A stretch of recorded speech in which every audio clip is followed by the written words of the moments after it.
Okay, so now half of us have made it to the conference, which is a good place to start. I mean, we've gone through 60 slides to get here, and there's been a lot of back and forth, and so now I guess we can start to collect some of those comments and see how it actually comes into play. So we've already established that we've got someone putting a change request out there. We've got a committee that's actually evaluating it, moving it from there into a council.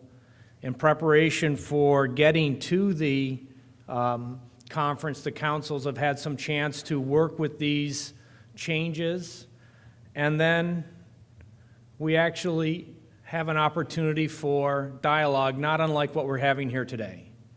At the conference, we're asking the individual that had suggested the change to make a presentation. The council will be there to offer their position on it, both pro and con. The membership has an opportunity to comment on it as well. And so we continue that theme that you've heard throughout this session, which is open dialogue, transparency, and everyone hearing essentially what is going on.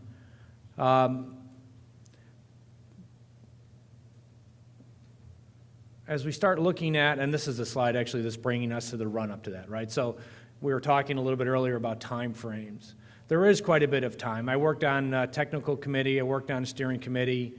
It does take a lot of effort to move these items back and forth amongst the various stakeholders. What are we looking at? Have we vetted it out correctly? So as we start looking at 8 months, we get someone putting in a change. 6 months before the conference, all of the changes have been put in, getting that committee to evaluate. In 1 month now, prior to the conference, those councils have done their homework. There is a document that's out there so everyone can have a chance before the conference to really pull their own thoughts together. What do I want to talk about when I get there? I'll jump after the conference here real quick. 2 months after that, after the voting has happened, the board will make a recommendation to the CDC. And then we have another edition of the MAC. We've talked about the conference timeline. I think the important thing here that we've been dancing around a little bit is voting. A big part of what we want is input from the membership. And in CFP, that is primarily just the public health folks. And as we really started looking at the CMAHC, it became apparent that there are a lot more voices out there that should have an impact. I think I heard one of the operators saying, hey, how do I get my ideas out there? How do I know that I'm being heard?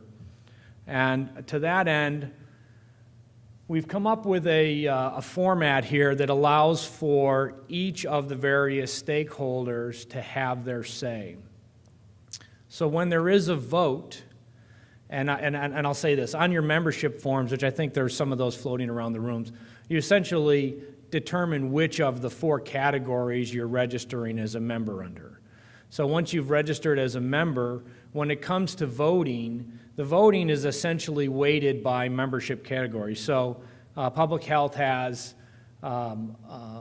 sort of an electoral college, right? The health professionals have a 50% weight in the final vote, 10% to manufacturers, 20% to designers, 20% to operators. So as we're looking at this total vote, right, we put the issue out there, there's been some active debate, it's then put to vote. If I'm a manufacturer, I know that if I vote yes, my vote actually can count for something. It's weighted against all the other votes that are coming in. So we do have input from all sectors. The voting itself will occur at the conference, and then it'll be tabulated. I think there was a question earlier about the actual format for the voting. At this point, I don't think we can say with certainty if it's a paper ballot, if it's electronic. We are certainly working through all those issues as we're trying to work ourselves towards this conference that's coming up. The idea here, though, is we thought that this gave something that was a little bit more fair and balanced. We recognize that the health professionals are ultimately driving a lot of what's out there, but at the same time, research, innovation, motive in the industry is coming from our operators, our manufacturers, our designers, and our builders. And so we want those folks to be able to come to these sessions and be able to know that if they are a member, they have an opportunity to get their vote out there and have it actually heard. So we've gotten this vote now, right? Oh, what did I miss? Which mic are you on? There we go. Just one point of clarity, I think it's an important point. It's up there, but just in case you didn't understand this, that is the voting in the General Assembly that he's talking about. So that's to get the Electoral College to get a balanced vote based upon the percentages shown up there.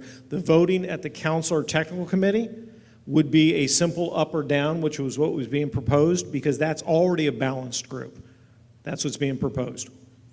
Yeah, so in theory, as long as a change has made it through the change committee, it has an opportunity to go to the conference. The technical committee is reviewing it on merits of, is the research there? Is the research real? Do we need more research? And essentially, in that period up to the conference, there is an opportunity to cycle back and say, hey, you know, what you presented really, you know, there's some missing data. Let's get that data in there so that when we get to conference, we have something that is complete.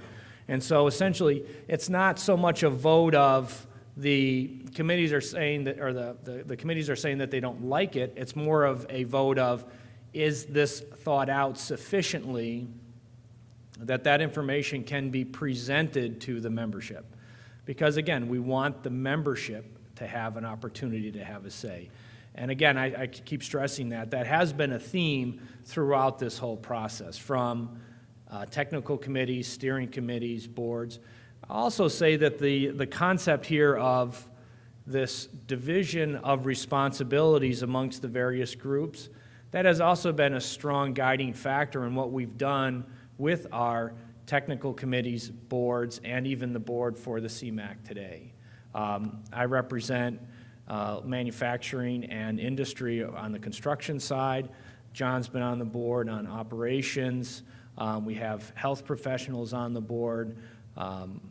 We have someone from lodging on the board. So we're really saying and doing what we are meaning, which is let's get a very diverse range of comments, and let's make sure that when we say we want to accomplish a task, it doesn't adversely affect one group or another. We're able to blend all those comments. Actually, I was just talking to Ron George a little earlier, and I made the comment that in my life, I've been doing this for about 20 years, I didn't really understand the environmental health side of it. I'd been to health departments, I'd made submissions, it was just something that you did.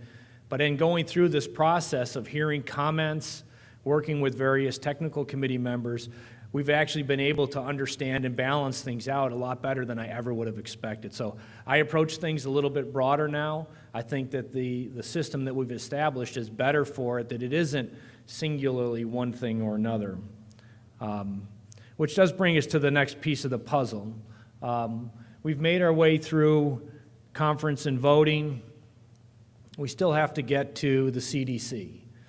And ultimately, after the vote is made at the conference, we do need to tap into our board of directors to look at the information that was voted on, to reflect back on some of the exchange that happened at the conference. How did the exchange go? What was the debate like? Did the voting actually seem to match the tone or tenor of the debates that were out there? We can add our own commentary to it, and then we then ultimately make the recommendation to CDC. I will say that in here you keep seeing the word problematic, right? And this does relate back to the idea that we're going through in terms of the pace at which we are trying to push innovation, or in terms of change, the pace at which we're trying to affect change. Some of these items may actually reach a point where the wave throughout the industry may be too much for the industry to bear. And then granted, that is a very difficult thing to sort through, but we understand that that is a factor. It's a factor for our small operators. It may be a factor for some of our larger operators. It may be a situation where there is not sufficient industry support for a certain type of testing. And so as we start looking at these items, and as this all begins to work its way down, before that recommendation is made to CDC, we really do need to make sure that this is something that is truly attainable. So 2 months after we've gotten from the conference, all of this has occurred. The recommendation has been made to CDC. And actually, Michael, I have a question. Oh, did he already sneak out? How long does it take to get through CDC?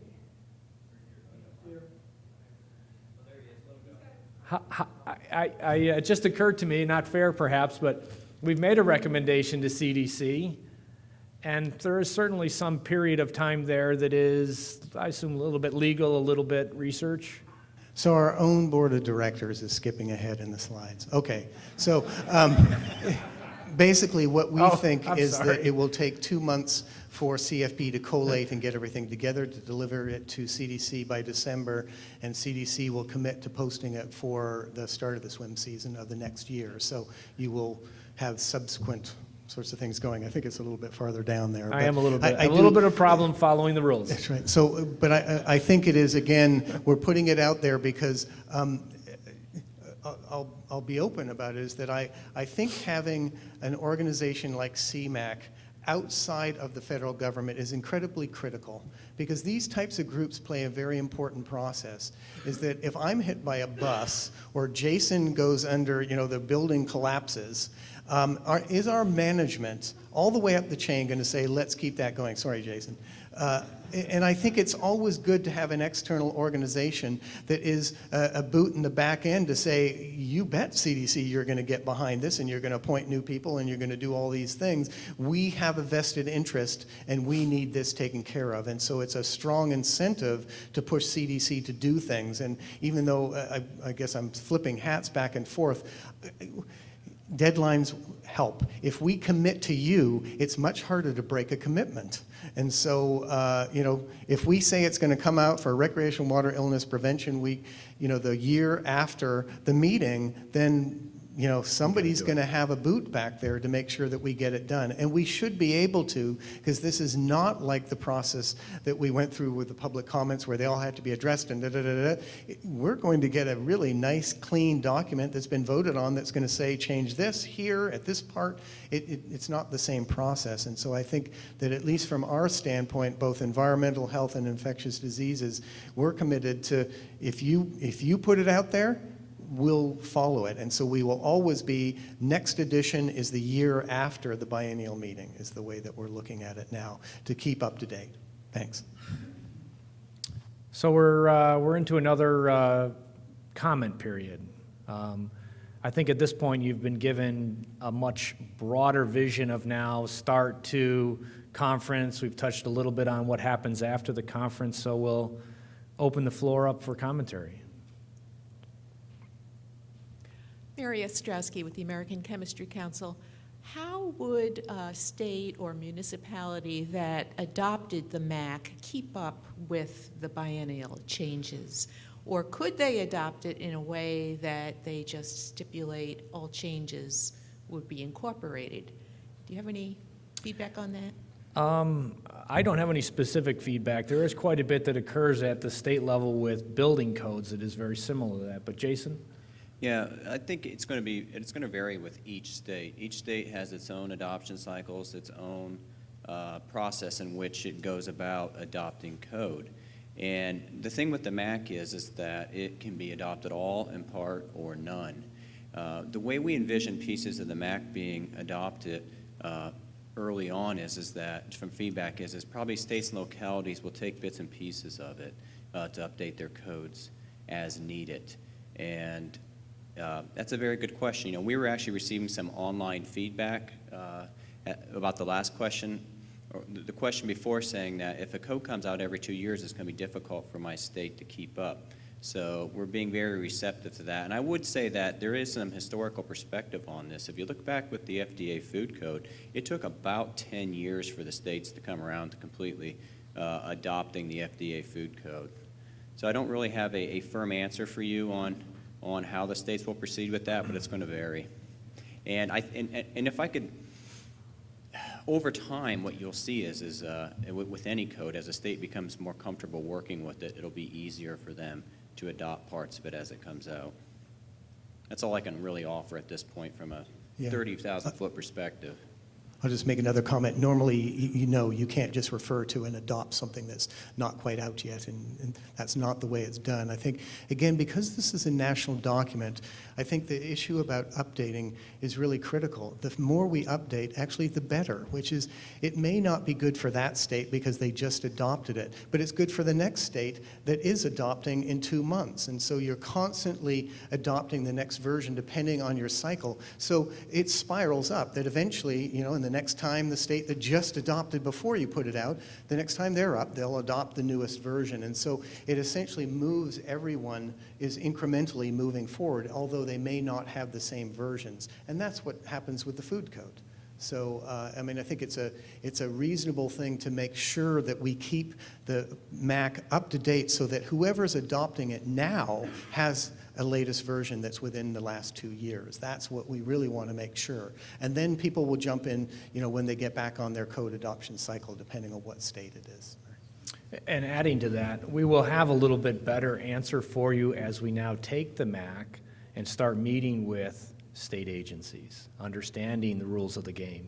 Several states have different forms of government, so the way they track codes or the way they adopt them vary. So at some point as we start to get into this, we'll have a little better strategy method of how should we approach having the MAC transferred into a specific state. This is Dunn with Paddock Pool. Just a quick question for you. I'm in the contracting game, and when things change, they issue addendums or bulletins. So if you were to select a change, it came up, and it was accepted, do you guys have a method in mind how that's going to be communicated to the existing groups that have adopted the code? Are you going to be sending bulletins to, this is just something to consider down the road? Because if are you going to just write a whole new code, send it all out, or are you going to do it as bulletins and addenda? So the idea that we have here is this is incremental changing of that original document. So what we're looking at is making that change request visible. So any of those states or cities or municipalities that have adopted versions of the MAC would have the ability to look and see the changes that were being proposed. It is our hope that all of those groups are members and that they are attending the conference and they are participating in the process of, hey, I already have version 2 of the MAC. I'm here, I'm listening to what's going to be potentially in version 3. And so that is an iterative process. It isn't they wake up one day and say, oh boy, what happened? they changed it on us. So I really see that as it's almost like a marketing effort on our part. It is an information effort on our part, but it is the membership building that helps keep that process moving along. But to answer specifically, yes, there will be a way to get out, to put the information out to what's changed. There will be a track changes. Nothing will be changed without somebody being able to look at how things change from the previous version. So there will be incremental change over time, depending, every 2 years, so that you see what's changing, that you can look and see what's new. If you're a state that adopted 4 years before, you'll be able to look on the document and say, okay, here's what stayed the same, but here's what changed. I'm just thinking the easiest thing, a track changes type version will be available so that people can see it. And we'll push that information out to people as well, because we'll know who's using it and everything, so that, oh, by the way, for your next cycle, just consider these things have changed. I think that's what you were asking, yeah. Hi, this is Janina Jarvis with Disneyland Resort. While I appreciate the fact that public health should help drive the final decision, I think the weighting in the voting is a little bit skewed. Do you have a suggestion? Certainly that the public health should have a large portion, but not 50%, because that requires the other three groups to all be in agreement in order to override a decision that public health would be in favor of. Fair enough. This has, by the way, been a source of debate within the group, and I mean, I think it's one of those issues that we've disaggregated the industry in that diagram. You've aggregated the public health, because this is about state, local, federal. I mean, is it any different? It's not all one voice on public health, it's not all one voice on industry, and so we've said it's public health and industry kind of 50-50.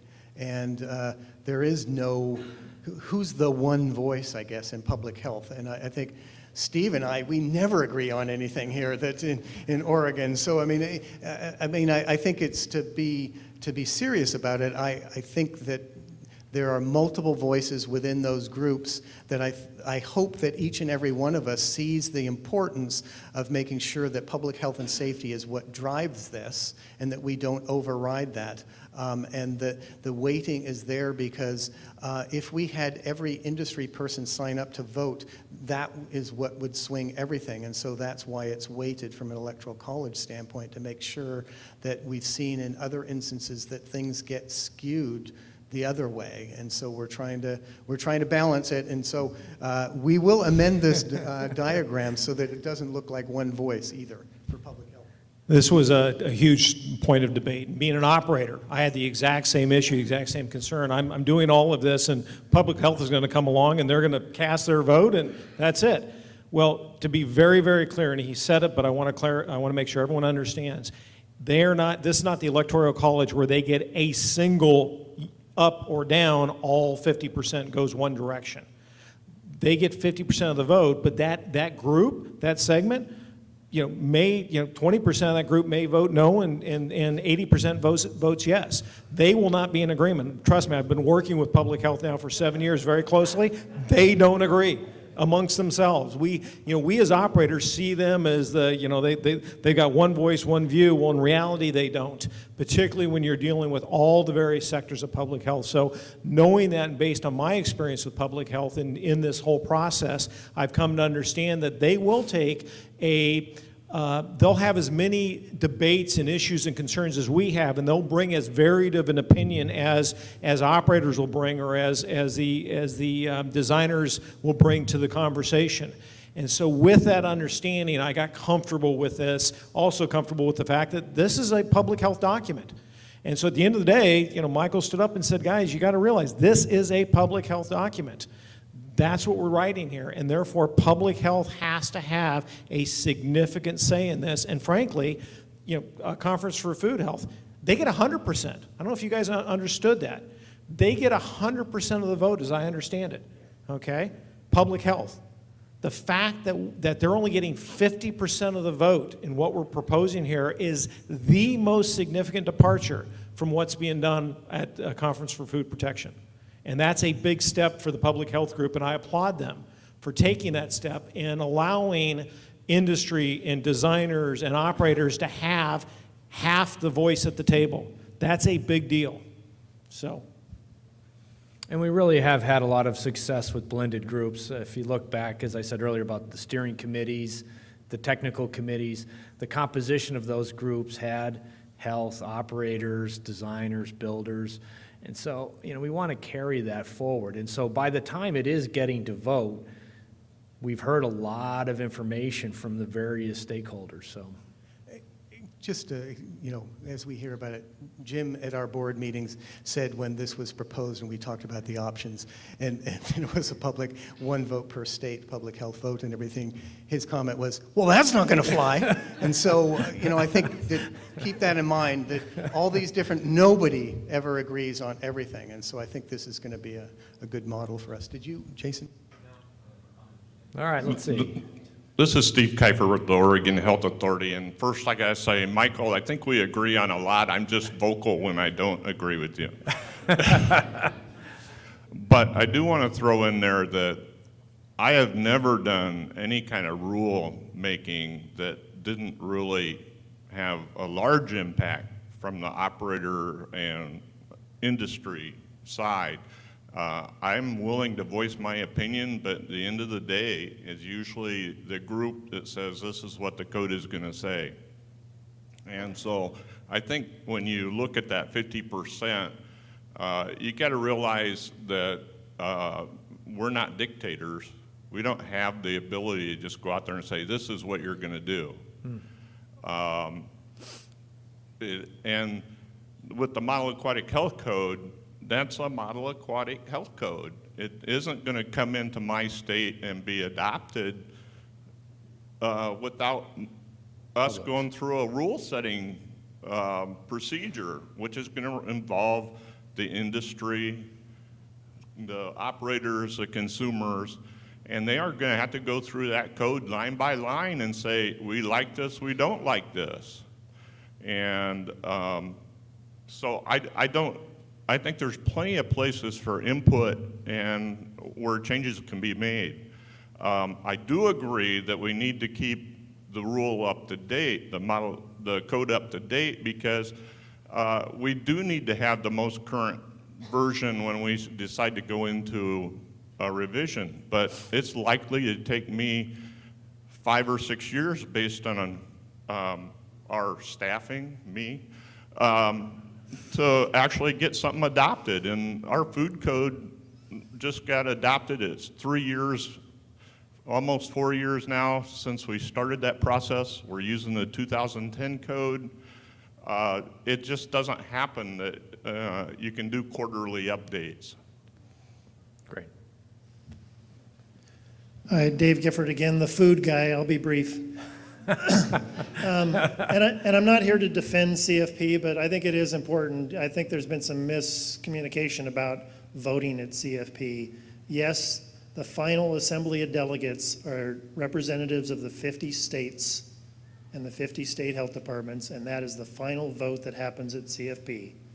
But if any of you have been to CFP, you know that that is 99% a slam dunk on what they vote on, because all of the committees and all of the councils have the same equal representation that you're talking about here. And so everything that's discussed at the committee meetings and then discussed for 3 days at the council meetings and voted on and brought to the final assembly of delegates, they bring 120 issues to the assembly of delegates, and the assembly of delegate voting happens in a half hour. Yep. Because they vote, do you agree with everything that Council 1 recommended? Yes, except for this one thing we want to pull out and discuss.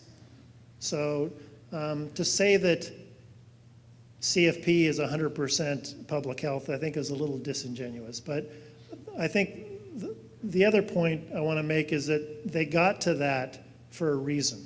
And I brought that point up earlier. And they got to that because in the final analysis, you want a document that is going to be accepted by the 50 state health departments. You want a document that has buy-in by the 50 states. So whether or not you need a process exactly like CFP, I don't think we do. But I think that we shouldn't just say, well, we're the Aquatic Health Code and so we're going to be different. I think we need to look at why CFP, why ISSC, why those got to where they are today. They didn't start yesterday. They've been around for 20, 30 years, and they got to where they are today because of the need to make sure that it works. And I want to, again, I want to make sure this works. And we have engaged with CFP and tried to build off of that process and work to try to develop our own evolution to work with what we think our membership base. I think you acknowledged earlier, there is some differences between the two, food versus aquatics, and I think that perhaps it's been unfair a little bit on some of the comments to CFP. I think what we've taken, and I believe Michael spoke to this earlier, we've taken much of the good things, right? There's a lot of history there, a lot of things that have been working, and we've begun to evolve that into what we think will work well for our membership base. And I left the room for 5 minutes, and maybe I missed it, but to really comment and help this process succeed, I haven't heard yet what is going to happen at the conference itself? I just said that at CFP, the voting happens in a half hour for 120 issues. What's going to be happening at the CMAHC conference if there's, say, take a round number, 120 issues, 120 change requests? How is that going to be discussed and voted on? So, and I think I touched on that a little bit earlier, we are going to let the presenter or the person that initiated the change make a presentation. There will be a debate on the item, and then it will be put up for vote. It will be debated by the council? It will be debated by and membership as well, yeah. Because we heard earlier that the council was also going to meet at the meeting. The council will be there to be able to offer technical support on their research that was done along with the change. So again, I'm just trying to understand. So a person would walk up, give 2 minutes on this is what it is. You would open the floor for So the 20 minutes council would then, for people to discuss the council it? would then comment on it. We evaluated it, the Okay. data that was presented is correct.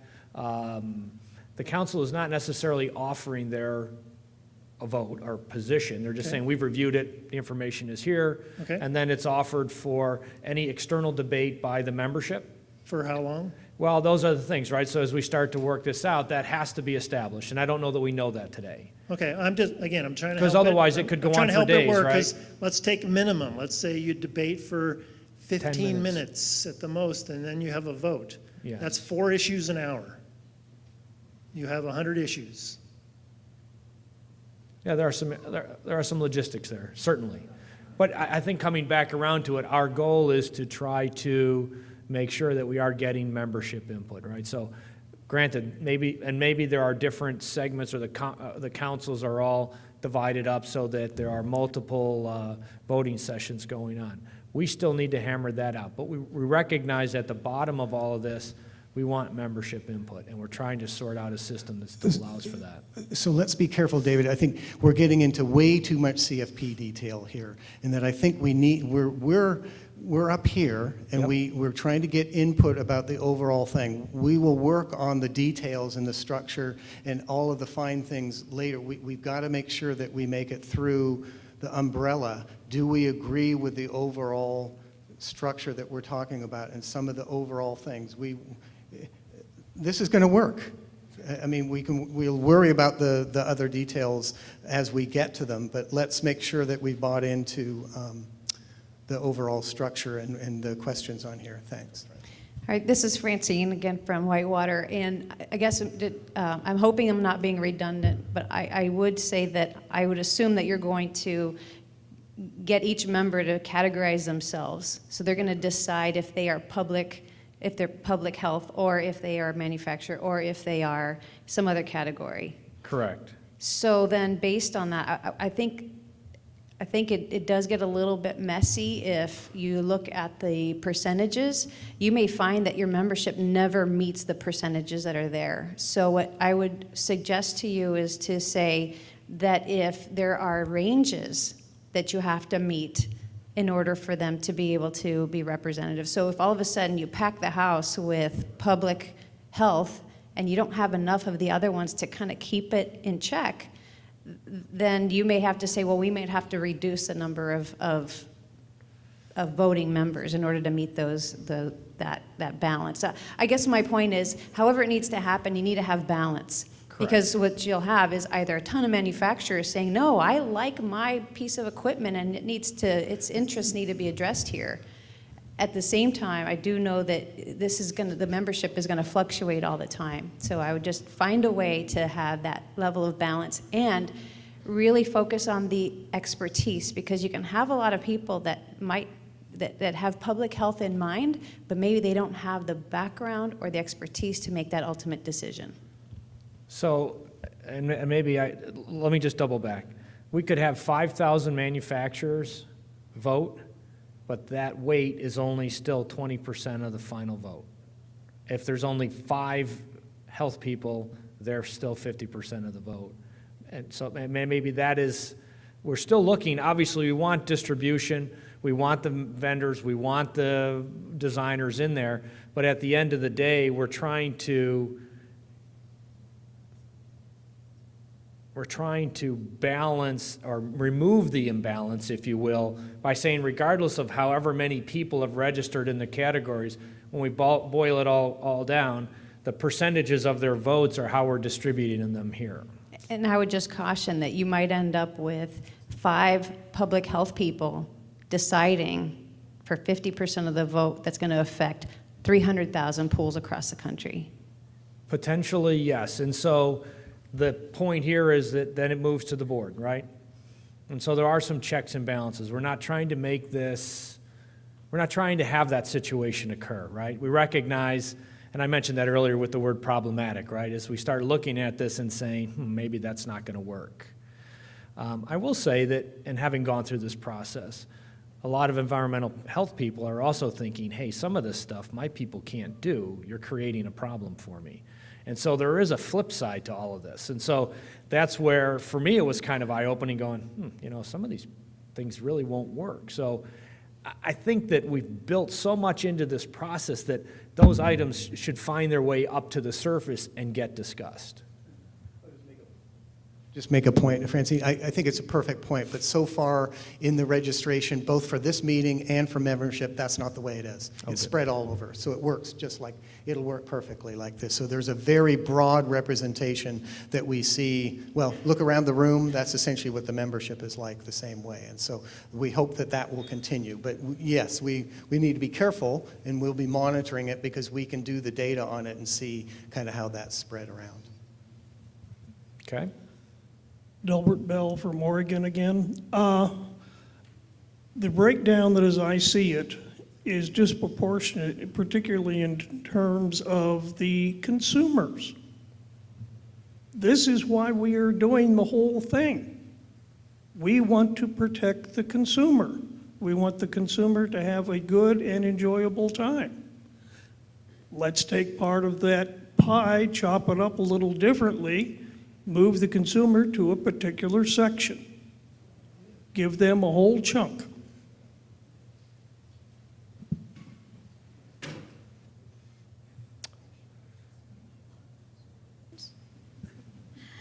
Florence Higgins from New Mexico. The question I have is that I regard myself as a public health professional, but I no longer work for state government. I have my own consulting firm because I retired, but I still bleed regulation blue. So where do you put me? And if I vote, can I choose to go with the majority? Or where am I going to be put? Because I don't see a place up there for me. So I think this is really a poor way to run a railroad, is this Okay. process. Do you have a suggestion? Part of me is saying one person, one vote, okay? If I'm a member and you want me to be a member, if I'm a manufacturer, I need an equal vote with the person who's sitting next to me. Because you're saying, well, if this doesn't work, we'll just take it back to the executive board, and the executive board will make the decision. Then why do you want members if the executive board's going to make the final decision? Fair. I think this is very poorly thought out. Okay. Just a point of clarification, Mary Ostrowski with the American Chemistry Council. Will members have to be present to vote? Because if we can do an electronic voting system, we would probably get better representation. Sure. And I believe that is something that we are trying to work our way through. If you heard earlier, and for many of you that are viewing us through the web, it is challenging for people to make these trips. So yes, I think that is something we would want to look to. The plan is to move electronic. I mean, we want the audience, the live stream. However we work out the technology, members need to vote regardless of where they are physically. Some of the questions, Rich Cassiel will get it. Some of the questions I'm seeing here. Some of the questions I'm seeing here kind of reminds me of when this whole country was formed, and we decided how we're going to try to vote, and we decided to adopt the bicameral approach, where we have a House of Representatives and a Senate, and the Senate, of course, represents all what is now 50 states, while the House has, 435 or 465 different districts. So rather than have it one vote, all of these things, we could maybe prioritize these categories, and then within these categories, in a separate House, have something. I think we should learn from what this country has done with the same problem, the same issue. Fair enough. I don't know what time it is. I've actually lost track. Oh, 10 more minutes, okay.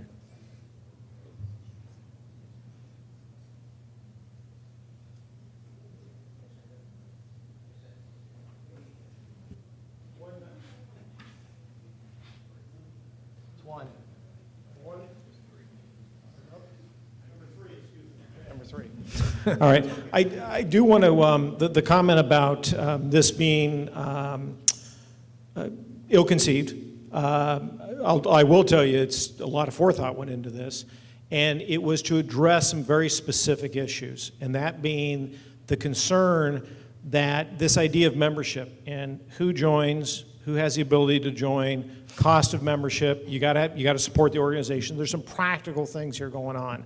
Things don't run on goodwill. It takes some money, it takes some effort to actually have an organization such as this function. And so there needs to be membership fees, membership dues. That becomes, we've talked about it earlier, that becomes limiting. It costs money now, so now there's a pay-to-play type of thing. And we don't want to create a situation whereby any one group, because they can rally the troops and they can get more people mobilized and they become the vocal majority and they drive an issue. We all know that, we all have seen this, that the vocal majority isn't necessarily the right course of action for any group to take. And so the idea here was to try to give some weighting and some balance so that no one group, no one industry can rule the day, if you will. Now, one would suggest that, well, that's exactly what public health is up there doing. And again, I'll repeat what I said earlier. We need to acknowledge this is a public health document we are creating. And public health has the greatest interest in this. And to the point earlier about Conference for Food Protection, and I take your comments to heart that maybe I did misrepresent, or it sounds like I did misrepresent the process within the CFP.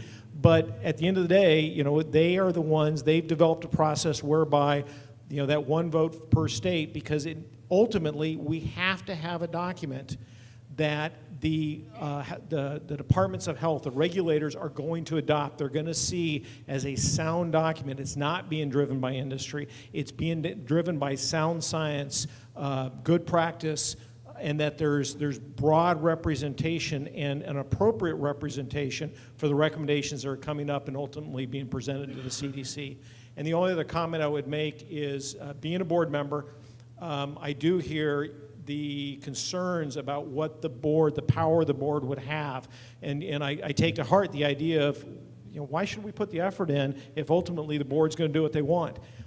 I think we probably misspoke or misrepresented the power of the board there because we have debated it.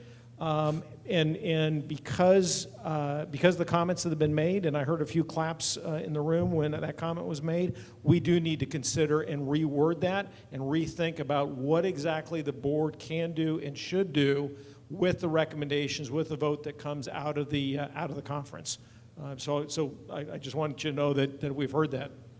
Okay. Just to clarify, I don't know where anybody got that idea. We never said, and the words don't say, that the board is going to override things. We absolutely don't agree with that. So I'm not sure where that came from. That's not what it says. Okay, okay. So, Jim, boom. We never thought that was the case. I won't be in the program in the afternoon. That's right. Power monger. We actually... wait, I have a comment over here, Michael. Oh, sorry. Thank you. Michael Beatty with Disney again. So I think we're all in favor of public health and it all sounds like a great idea, but sometimes decisions get made that don't work out so well. Virginia Graham Baker, it sounds like a great idea, and we all got stuck with it, and it stinks. So again, maybe to a public health person, that sounds like a great thing, but that really was more of a technical decision on gravity drains, et cetera, et cetera. So I think we can't just close our eyes to say it's the public health, 50% of the voters is going to make the right decision on something that very well could be a technical decision, not a feel-good position. Thank you. The MAC is here because of these sorts of things, which is if you want to avoid having somebody basically legislate something, let's make the MAC deal with issues that are out there, deal with them sensibly in implementable ways, and move things forward. Otherwise, other things may happen. And so we have input into the MAC. We don't have input into what Congress may do necessarily. And so I think this is a way to give a voice to people to alter things and move health and safety forward so we don't run into those sorts of issues in the future. And a comment from online indicated that they're strongly supportive of online voting and a process for that.